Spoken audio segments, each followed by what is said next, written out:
양심적 병역 거부가 5년 만에 또다시 위헌 심판대에 올랐습니다. 이 양심의 자유와 국방의 의무라는 두 헌법 가치의 충돌 속에 오늘 공개 변론이 열렸는데요. 양측의 한치 양보도 없는 뜨거운 설전이 벌어졌습니다. 지난 13년간 세 차례의 위헌 논란에 휩싸였던 양심적 병역 거부 논란, 먼저 영상으로 보시겠습니다.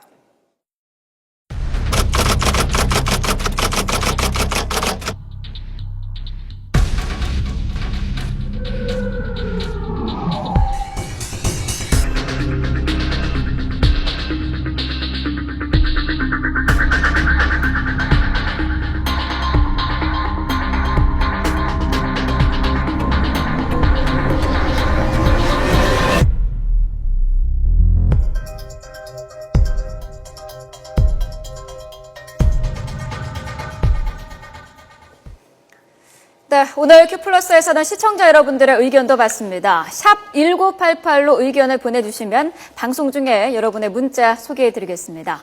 자, 군인권센터 임태훈 소장 그리고 손수호 변호사와 함께합니다. 어서 오십시오. 네, 안녕하세요. 안녕하십니까. 자, 헌법재판소에서 이제 공개 변론이 열렸는데요. 먼저 소장님께서 이 양심적 병역 거부가 무엇인지 좀 설명 좀 해주시겠습니까? 양심적 병역 거부는요, 예.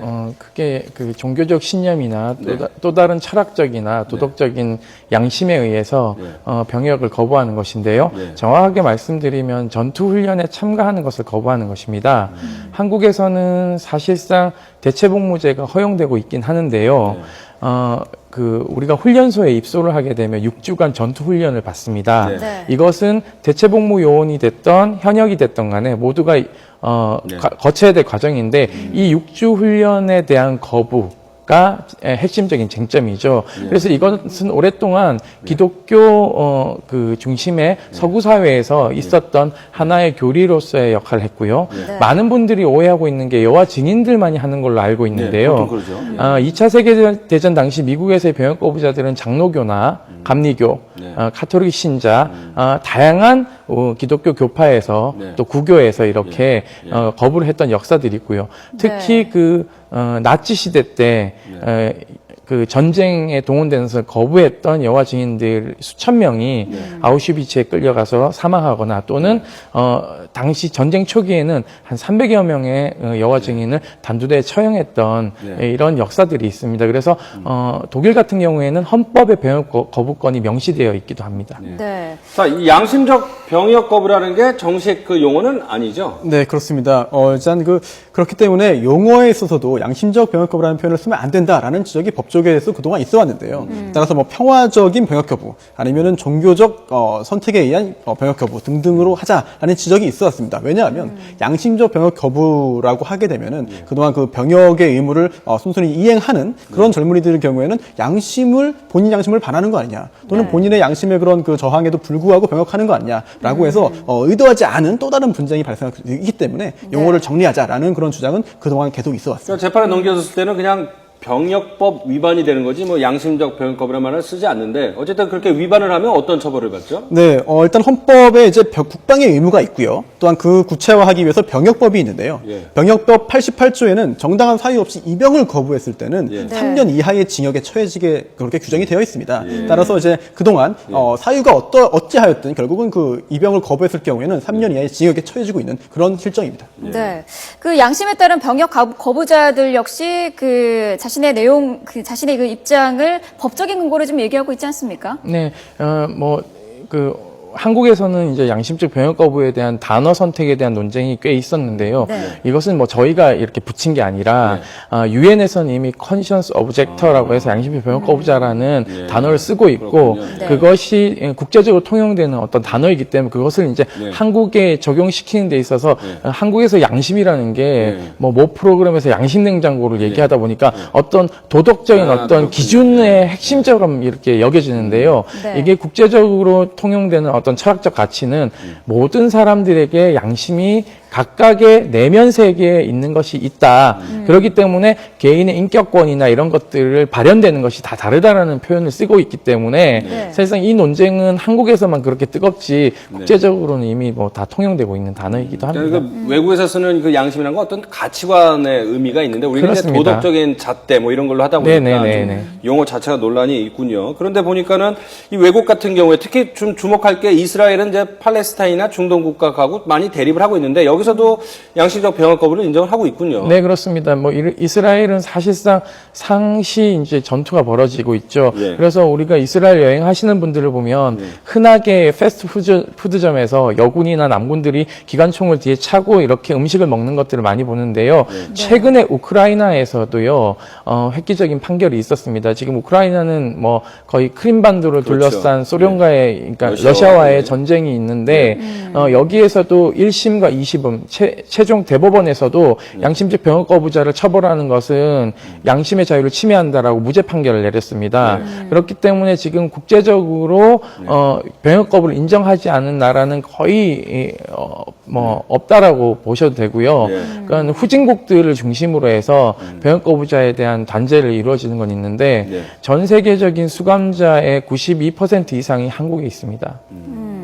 지금 국내적으로도 지금 수년째 찬반 논란이 계속되고 있는데 남북 대치라는 어떤 그 국내 안보적인 특수성이 제일 좀 크지 않은가 이런 얘기도 있거든요. 네, 그렇습니다. 그동안 여러 차례 문제가 되었고요. 또한 2004년과 2011년에 헌법재판소에서 합헌이다라는 결정을 한 바가 있습니다. 네. 그때 합헌 논거 중에 가장 중요한 것 그게 가지고 이제 우리나라의 그런 안보 현실이었는데요. 이제 그 대치하고 있는 안보 특수한 현실상 국방력에 지장이 초래하지 않는다는 담보가 없다면 저를 그 병역 대체 복무제를 도입할 수 없다, 시기상조다라는 취지의 그런 결정이 나왔었고요. 또한 그 이외에 국방력에 대한 지장 이외에도 병역 복무에 대한 형평성, 이 형평성이 무너졌을 경우에는 국가적으로 또한 국민들이 굉장히 많은 반발과 저항을 할 것이기 때문에 그 점도 이제 그 두 차례의 합헌 결정에 큰 영향을 미친 것으로 알려져 있습니다. 이 두 부분에 대해서는 어떻게 보시나요? 오늘도 제가 헌법재판소 이제 방청하고 이제 오는 길인데요. 이것이 좀 논쟁이 됐었습니다. 그러니까 재판관들의 주문은 병역 자원의 수급의 문제점에 대해서 국방부 장관의 대리인에게 물어봤고요. 네. 그리고 최근에 그 고교 중퇴자나 중학교를 나온 학생들에 대해서는 입영을 시키지 않겠다라는 정책, 그리고 앞으로 중장기 계획이 병역을 감축시키는 것으로 간다면 이것은 안보 문제가 좀 해결된 것이 아닌가라는 헌법재판관들의 질문도 있었고요. 그리고 청구인 측 주장에 따르면 CIA 전략보고서라든지 각종 전략보고서를 봤을 때 국방력이 북한보다 월등히 우세하고 그리고 병력 자원에서의 무기 체계에서도 약 20%밖에 사용하지 못하는 북한의 현실을 봤을 때 이미 한국군이 북한군의 전력을 우세하게 월등하게 넘어섰다. 물론 이제 다만 핵 문제가 있긴 하죠. 근데 핵 문제는 병역 문제로 해결될 문제는 아니라는 것이 전문가들의 판단이었습니다. 네, 또한 그동안의 그 양심적 병역 거부를 반대하는 입장에서는 과연 정말 진정으로 그 종교적인 차원에서 또한 그 양심적으로 병역을 거부하는 것인지를 판단할 심사 기준이 마땅치 않다라는 점을 지적을 했고요. 또한 만약에 병역을 단순히 면제받기 위해서 면탈하기 위해서 악용했을 경우에 과연 그걸 어떻게 가려낼 것인가, 이 부분도 굉장히 좀 지적이 많이 됐는데요. 그 부분에 대해서도 이번에 그 헌법재판소에서 공개 변론을 통해서 충분히 좀 심사가 이루어지지 않을까 생각됩니다. 그러니까 그 부분도 사실은 굉장히 논쟁이 됐었습니다. 그 핵심적인 그 참고인으로 나왔던 한인섭 서울대 법대 교수께서는요, 이 부분에 대해서 의무 복무 기간을 현역이 지금 21개월인데 36개월 이상을 한다면은 충분히 필터링을 할 수 있다라는 것이 의견이었고요. 무엇보다도 지금 현재 시행되고 있는 대만을 제가 2001년도에 시찰단을 갔다 왔었는데요. 여기는 중증 장애인 시설에 기숙하면서 생활하도록 되어 있고요.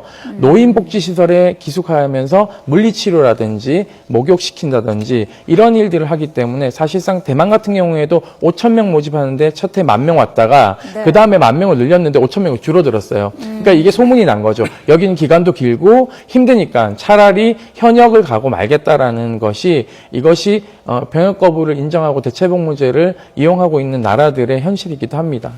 지금 보니까 이제 노무현 정부 때 국가인권위원회가 대체복무제 도입을 권고를 했다가 이제 논란이 일었고요. 그래서 2007년에 지금 말씀하신 비슷한 유예 36개월 동안 뭐 한센병원 같은 데서 근무를 하면 간주하겠다 이런 얘기도 나왔다가 또 정권이 바뀌면서 이제 없던 일이 되지 않았습니까? 그런데 병역을 거부를 한 양심적 병역 거부자들은 그러면 어떤 대체복무를 해야 된다는 대안이 있습니까? 그러니까 일단은 뭐 한센병원도 있고요. 또는 뭐 소록도를 간다든지 그리고 뭐 지금 현재 한국 같은 경우 HIV 감염자 늘어나고 있습니다. 이분들의 의료 시설에서의 어떤 감염내과 병동 안에서의 간병인 역할을 한다든지, 그러니까 한국 사회에서 3D 업종이라고 할 수 있는 사회복지 시설에 이분들을 투입한다면 이분들은 사실상 자기 신념에 따라서 3배, 4배, 5배도 좋으니까 대체복무제 도입하게 해달라고 얘기를 하고 있고, 이것은 비단 또 여와의 지금 문제뿐만 아니라 오늘 이제 헌법재판소의 청구인 중에 한 명은 가톨릭 신자이기도 합니다. 특히 이제 그 가톨릭 그 수장들이 모여서 회의를 하는 공의회의에서 병역 거부권을 인정하고 대체복무제 도입해야 된다라는 것이 가톨릭 공식적인 입장이기 때문에 다변화하는 부분에서도 어느 게 실익인가, 이분들을 감옥에 가둬놔서 전투력으로서 사용할 수 없는 인력입니다. 전쟁이 벌어져도 이분들은 전쟁에 참가할 수 없는 인력이기 때문에 전쟁이 벌어지면 후방에서 할 수 있는 임무를 역할을 주면서 이분들이 국가에 봉사할 수 있는 기회를 주는 것이 좀 더 합리적이지 않는가. 무엇보다도 이분이 수감생활하면서 국민 세금이 또 많이 들어가요. 그렇기 때문에 사회 공익적 차원에서 좀 접근하자라는 시각도 있죠. 자, 이 양심적 병역 거부에 대해서 저희가 지금 시청자 여러분들의 의견도 받고 있는데 여러 가지 의견들이 많이 오고 있습니다. 자, 남북 대치 상황이라는 점을 강조한 그런 문자도 보이고 있고요. 자, 국민이면 군대는 필수다.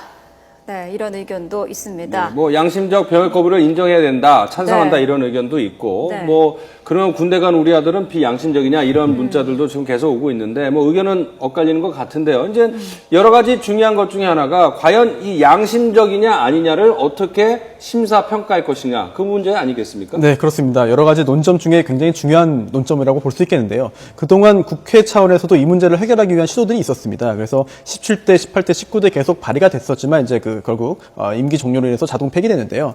그 안들, 법안 내용들을 보면은 심사할 수 있는 따로 특정한 기관을 만들자는 제안이 들어있거든요. 따라서 뭐 국방부 또한 그 다른 그 사회 기관이라든지 이런 데서 같이 합쳐가지고 결국은 그 공동으로 심사할 수 있는 기관을 만들자라는 제안이 지금 만들어져서 법안까지 만들어졌었습니다. 하지만 그게 통과는 안 됐었거든요. 그 앞으로 만약에 이번에 헌재에서 위헌 또는 헌법 불합치 결정을 함으로써 어떠한 대체복무제를 만들어야 된다고 한다면 이러한 그 법안을 만듦에 있어서 충분히 참고해야 되는 그런 사항이 아닌가 생각이 됩니다.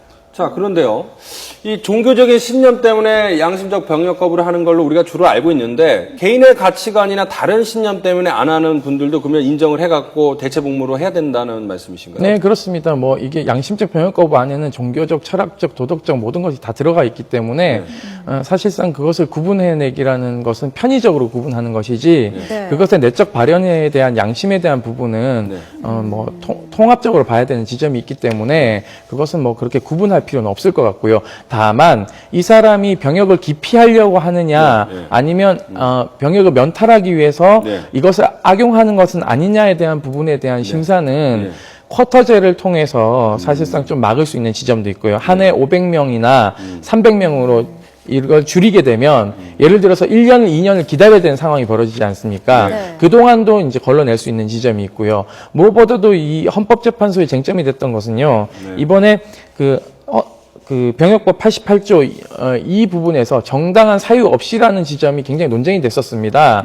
그러니까 예를 들면 단순 병역 기피자가 예를 들어 무릎 연골 수술을 어떻게 해가지고 병역을 면탈하려는 사람과 나는 병역을 거부합니다라고 하는 확신범하고 어떻게 동급으로 묶어서 같이 처벌하느냐, 이거는 형사정책에서도 옳지 않다라는 것이 이번에 핵심적인 논거였고요. 그 지점에서는 헌법재판소 재판관들도 동의하는 게 법관들이 이미 이 부분에 대해서 판단을 하고 있습니다. 병역을 기피해서 연골 수술이나 또는 병역 비리로 인해서 그것이 발각됐을 때 기소됐을 경우에는요, 짧게는 징역 8개월에서 징역 1년을 선고하고 실형을 다 산 다음에 1년 6개월 미만의 형을 선고받았을 때는 현역병 입영 대상이 됩니다. 다시 군대에 가요.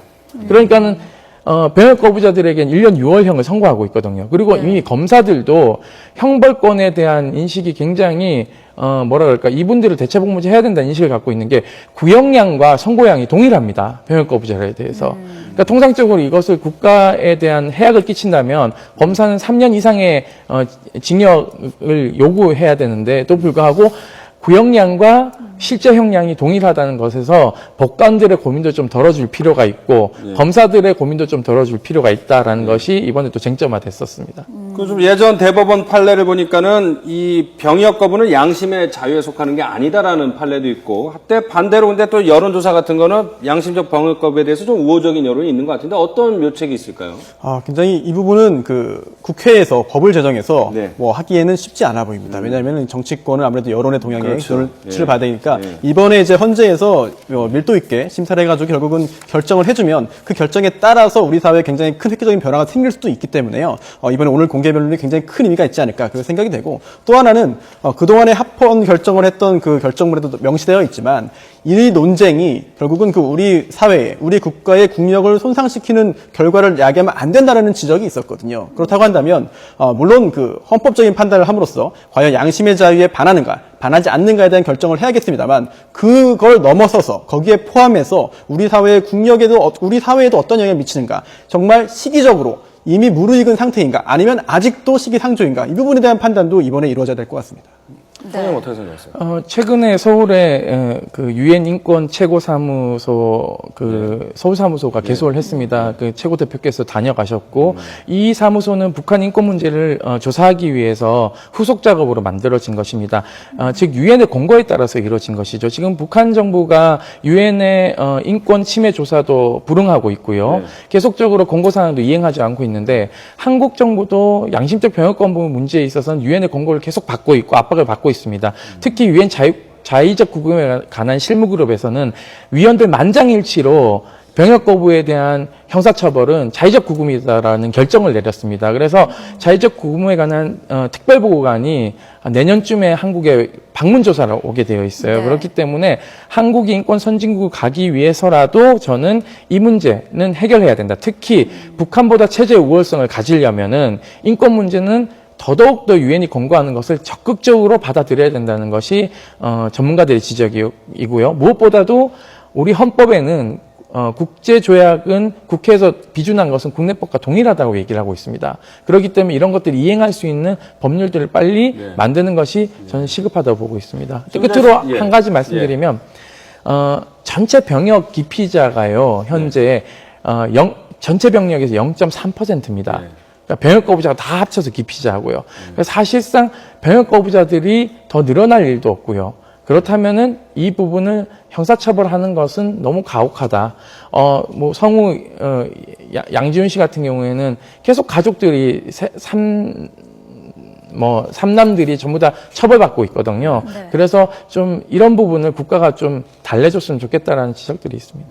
네. 국가의 위상을 생각해서 양심적 병역 거부를 인정하자, 뭐 이런 얘기도 있고, 병역 거부를 적용하면 뭐 북한이 좋아할 것 같다, 이런 남북 특수 상황을 지적하는 시청자 의견들도 다양하게 지금 접수가 돼서 저희가 이제 표출을 해드리는데, 결국 이제 인권의 문제냐, 남북 특수 상황을 좀 인정을 해야 되냐, 고려해야 되냐, 이런 상황인 것 같습니다. 지금까지 군인권센터 임태훈 소장 그리고 손수 변호사 두 분과 말씀 나눴습니다. 고맙습니다. 고맙습니다.